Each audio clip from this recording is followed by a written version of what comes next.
Hey guys, welcome back to MMA Library. First up, we have Belal Muhammad calling out Khamzat Chimaev on Twitter.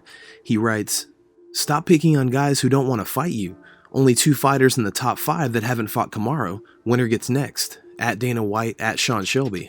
Khamzat responded and said, "I will fight you if you don't take the Palestinian flag into battle." Belal responded, "Respect, bro. I'll bring a flag for you too when we both fight for Palestine. I can't bring the flag down the battlefield anymore even if I wanted to." Khamzat said October, Abu Dhabi, and Belal said, "Deal." Isreal Adesanya almost kicks his trainer in the back of the head. Boom, boom, and here, think flat with your heel. Flat. Then here, oh shit, then here. Daniel Cormier slips a little something into Michael Bisping's water at the fighter meeting for UFC 275, and then acts like Bisping just likes a strong drink. What have you done? Drink your water, man. Good luck, Yuri. Yuri, good luck, buddy. Look at Bisping's water. You drink some weird. Dana White responded to the idea of Nick Diaz fighting Kamaru Usman for the title. Needless to say, Dana wasn't even entertaining the idea. He told Kevin Iole of Yahoo Sports, "I don't want to see Nick Diaz get hurt." And talking about Nick Diaz versus Usman, Usman is the pound-for-pound best fighter in the world. I need to look out for Nick and make sure Nick doesn't get hurt.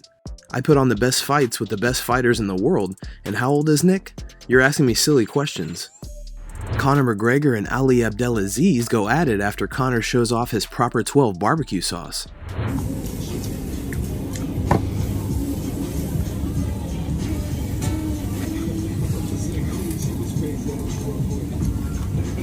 What's this Proper 12 sauce? Proper 12 barbecue sauce, yeah?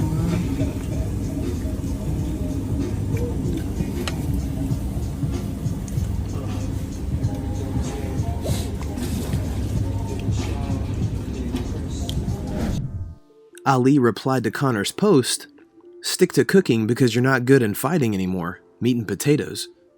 Conor fired right back with, "I have a chef, silly." Speaking of Conor, Mike Tyson said recently that McGregor needs to take a few fights before fighting somebody in the top 5, especially after a loss.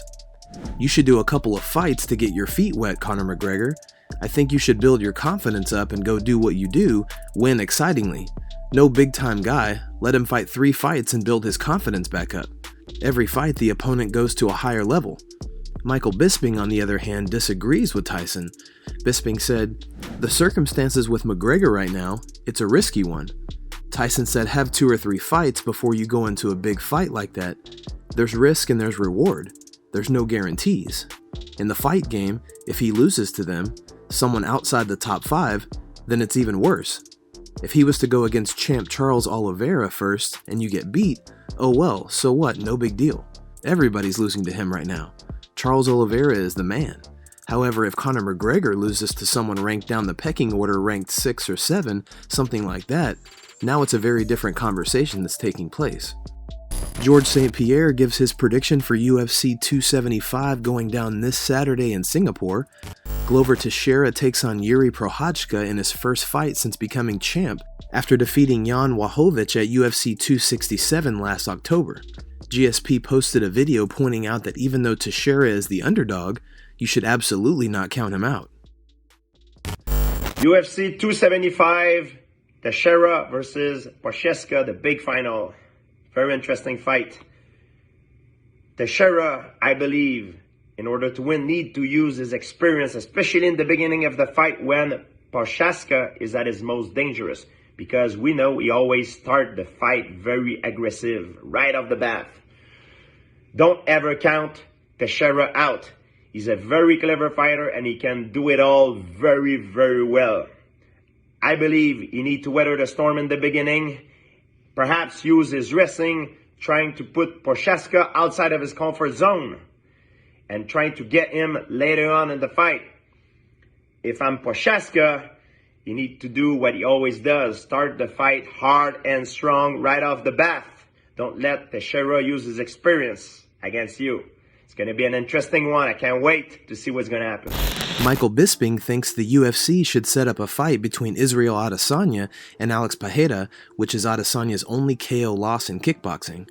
As a fan, I would love to see that. And you got to think, and of course I would never speak for the UFC because they don't run these decisions by me, but I would, if it was my promotion. I mean, Izzy's just dominated everyone. We know this. I don't even need to go through it. Only person to beat him is Blachowicz, the light heavyweight champ at the time. He needs fresh meat, he needs fresh challenges, and he needs a storyline. In terms, and for Izzy as well, it'd be fantastic. You know what I mean? Because we all want to, yes, of course, we want to achieve greatness. We want to leave a legacy. We want to, achieve all these things, but we also want money in the bank. And don't get me wrong, by all accounts, Izzy's doing very, very well. He is not shy of a few quid. That's a fact. But still, this would be a chance for revenge for Izzy. I think for the storyline coming in, a guy that beat Izzy twice, once by decision. Apparently that one was close. I haven't seen it, but then once by knockout. Hey, we all get caught on occasions. Doesn't mean this fight's going to go down like that. What it means is that this sells. It means we've got a storyline, we've got a thing to promote, they've got a history, they've got beef, the build up to it, the promotion would be absolutely fantastic. And then come to the fight, by far two of the most dynamic strikers that we've ever seen in the sport of mixed martial arts. Bare Knuckle Fighting Championship announced that Michael Venom Page will face Mike Perry at BKFC 27 on August 20th. Page is coming off a split decision loss at Bellator 281 to Logan Storley. This will be Michael Venom Page's first bare knuckle fight for the promotion, and Mike Perry's second, coming off a win against Julian Lane. According to reports, MVP has signed on for a one-fight deal and that he's still under contract with Bellator. It will be interesting to see how this all plays out. Leave your predictions for these fights in the comments down below.